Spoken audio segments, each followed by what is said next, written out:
Maisha mtaa yamenifundisha mengi, lakini mapenzi yameniumiza kuliko yote. Nilitoka mbali, maisha yakiwa magumu, just stress, ndoto zangu zikiwa kimya moyoni. Nikatafuta upendo nipate pumziko,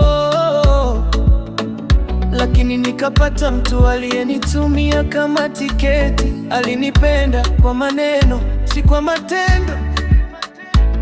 Akiniona niko juu, akicheka niko chini, anapotea. Nilimwaga moyo wangu kama wimbo,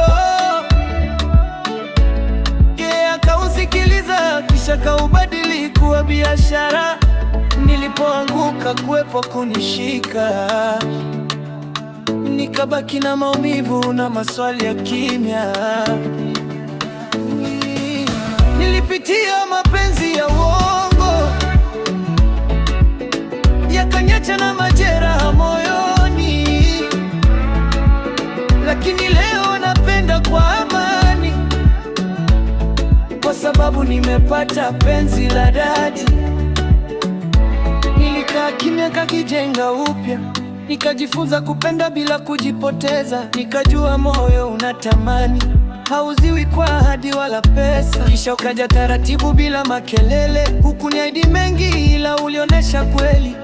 Uliponitazama sikuona hila, niliona kesho, niliona familia. Moyo wangu ulianza kuamini tena, nikajua Mungu hachelewi, anapanga. Nilipitia mapenzi ya uongo, yakanyacha na majeraha moyoni, lakini leo napenda kwa amani, kwa sababu nimepata penzi la dhati. Kama si maumivu nisingejua thamani, kama si kuachwa nisingejua kupendwa. Walinivunja, walikuwa darasa, wewe ni zawadi ya kuvumilia. Nilipitia mapenzi ya uongo, lakini sikupotea, nilisimama. Leo napenda bila hofu, kwa sababu nimepata penzi la dhati.